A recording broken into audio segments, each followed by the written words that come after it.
Olá, você que me segue no Rodrigo Silva Arqueologia. Estamos de volta aqui para mais um vídeo sobre os tesouros do MAB, o Museu de Arqueologia Bíblica do UNASP, que tem milhares de peças arqueológicas, algumas réplicas, a maioria são originais, que ajudam a entender, ilustrar e compreender o contexto histórico e arqueológico da Bíblia Sagrada.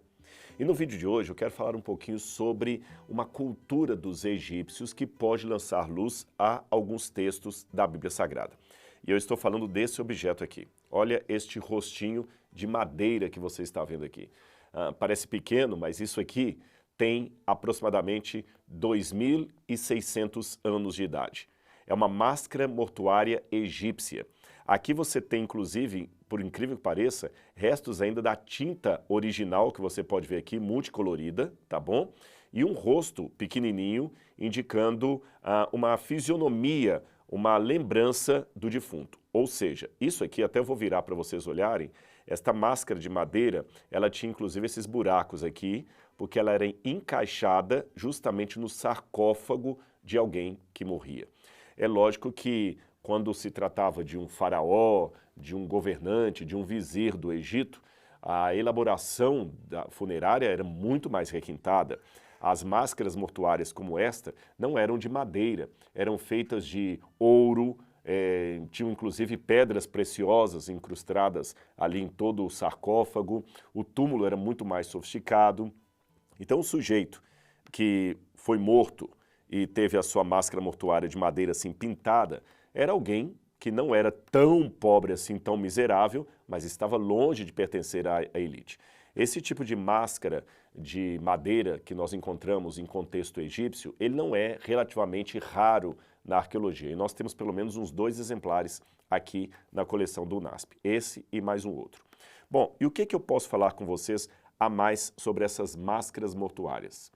De acordo com o que nós temos conhecimento da egiptologia, eles confeccionavam essas máscaras como modo de o indivíduo ser reconhecido no mundo dos mortos. Eu vou explicar para você como é que isso acontecia. De acordo com a crença egípcia, todos os seres humanos têm, além do corpo físico, a Ba e a Ka. Ba em egípcio, em hieroglífico, e Ka significam respectivamente o espírito e a alma. Mas é bom explicar para você que a ideia egípcia de vida após morte não era necessariamente aquela ideia de imortalidade da alma que nós vamos encontrar entre os gregos a partir de Platão, ideia esta que influenciou todo o mundo ocidental.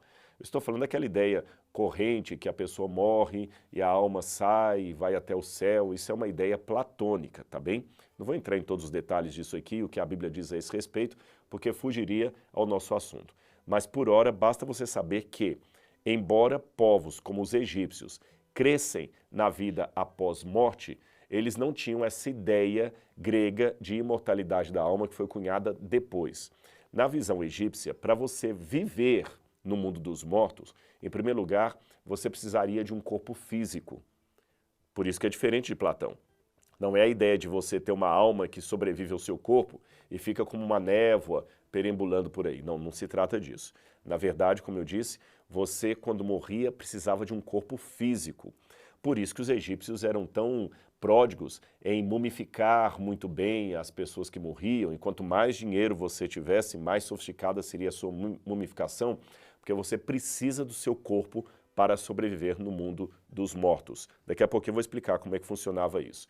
Em segundo lugar, o mundo dos mortos não era necessariamente aquela ideia, de novo influenciada pelos gregos, de um céu lá em cima e um inferno lá embaixo. Os egípcios trabalhavam mais com uma ideia de mundo paralelo. Eu não sei se você já ouviu falar, tem um filme muito antigo chamado Stargate, acho que o nome do filme era esse, Stargate, que eles mostravam pessoas descobrindo uma espécie de portal e indo até o mundo dos deuses egípcios e voltando.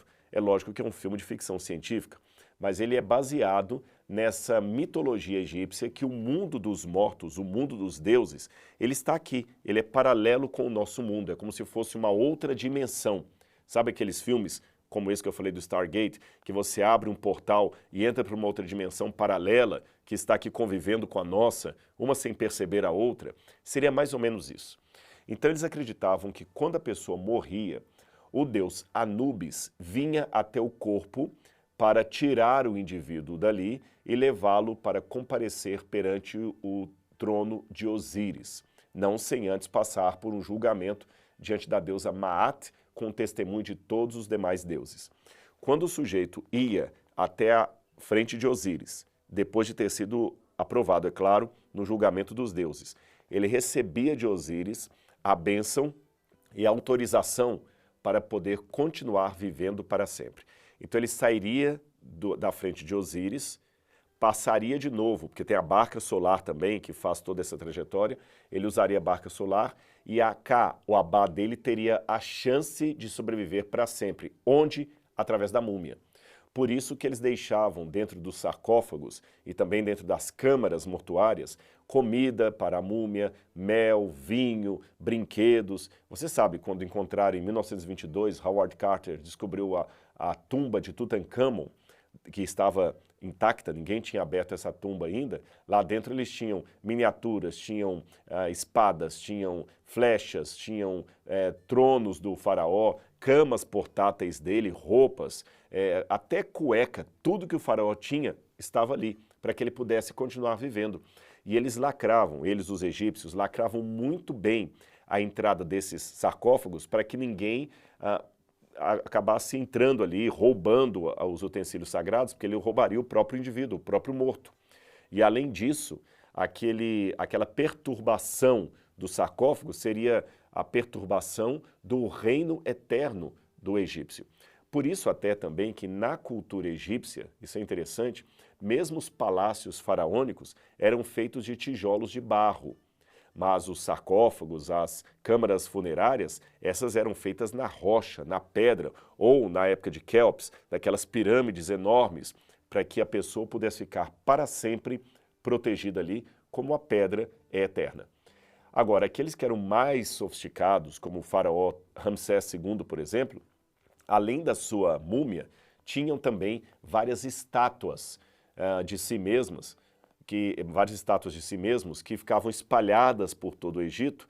Então ele também poderia, a sua alma ou seu espírito, sobreviver não apenas na sua múmia preservada dentro do sarcófago, mas também nas estátuas de sua própria pessoa que eram espalhadas pelo reino.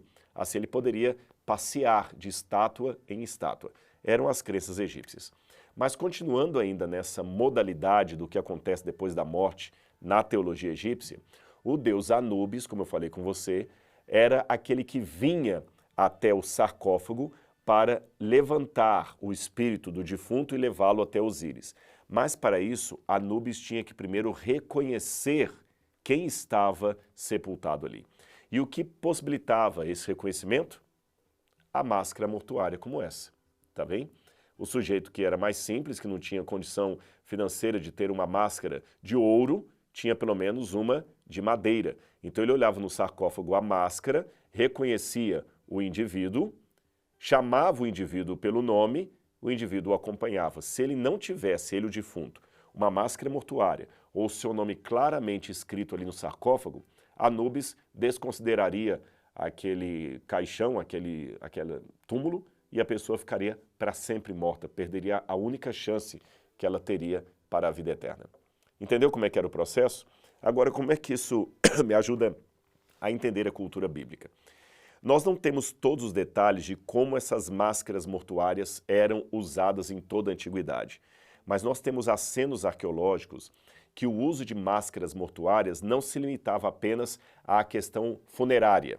Aliás, uma coisa que eu já ia esquecendo de dizer, você já ouviu falar de Tutankhamon, como eu mencionei aqui, e já deve ter visto aquela famosa imagem de Tutankhamon de ouro maciço, que aparece em muitos livros e muitos vídeos. Se você olhar na internet aí, Tutankhamon, vai aparecer justamente aquela imagem, aquela máscara de ouro que ele tinha ali, de ouro puro.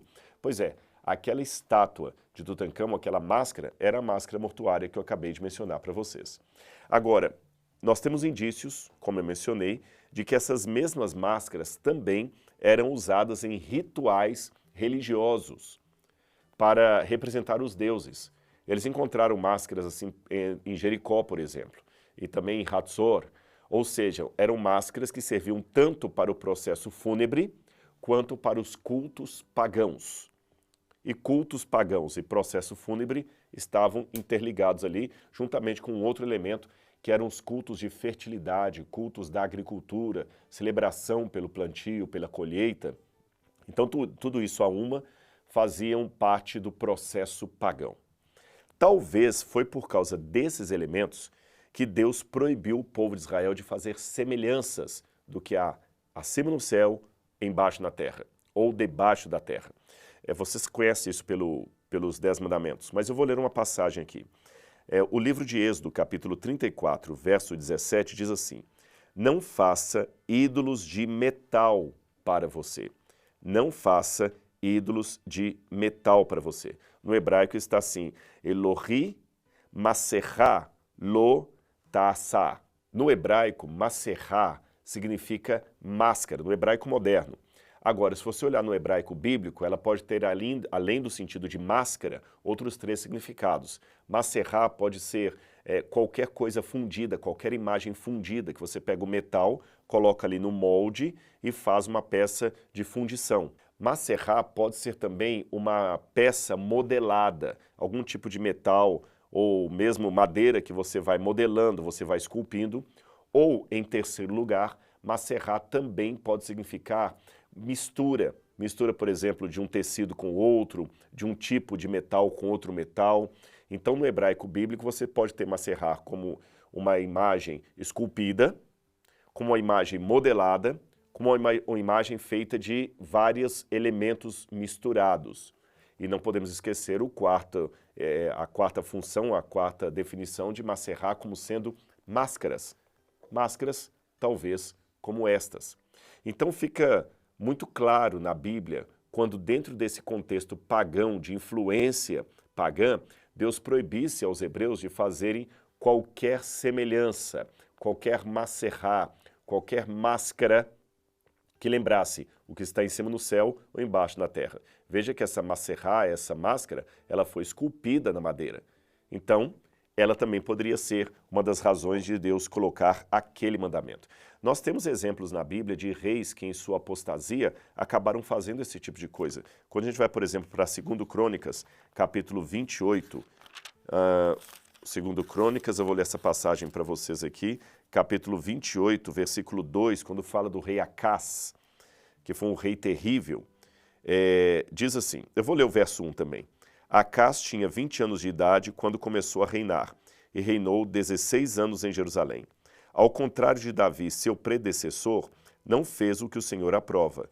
Ele andou nos caminhos dos reis de Israel e fez ídolos de metal a fim de adorar os Baalins. A expressão que a Nova Versão Internacional traduziu como ídolos de metal, no hebraico é maserá, que pode ser também imagens, rostos desses ídolos que as pessoas talvez usassem assim, como num baile de máscaras, na sua adoração a deuses pagãos. São elementos assim que nos ajudam a entender por que os profetas de Deus foram tão duros em advertir o povo contra a idolatria e a contaminação de práticas pagãs. Agora, o que nós podemos aprender de tudo isso, nós que vivemos no século XXI? Bem, qual seria a idolatria de hoje? Qual seria a maserá que Deus deveria abolir hoje? Vamos pegar o texto, pegar a sua essência, o seu princípio e aplicar aos nossos dias. Qual é o perigo idolátrico do povo de Deus no século XXI? Algo a se pensar. Eu quero que você reflita sobre isso, porque a arqueologia me dá um raio-x do passado, mas a teologia me ajuda a aplicar o princípio que Deus aplicou àquele passado à realidade presente. Espero que você tenha gostado desse vídeo, desse conteúdo e semana que vem temos mais elementos para mostrar para você aqui nos Tesouros do MAB, o Museu de Arqueologia Bíblica do NASP. Um grande abraço e até lá!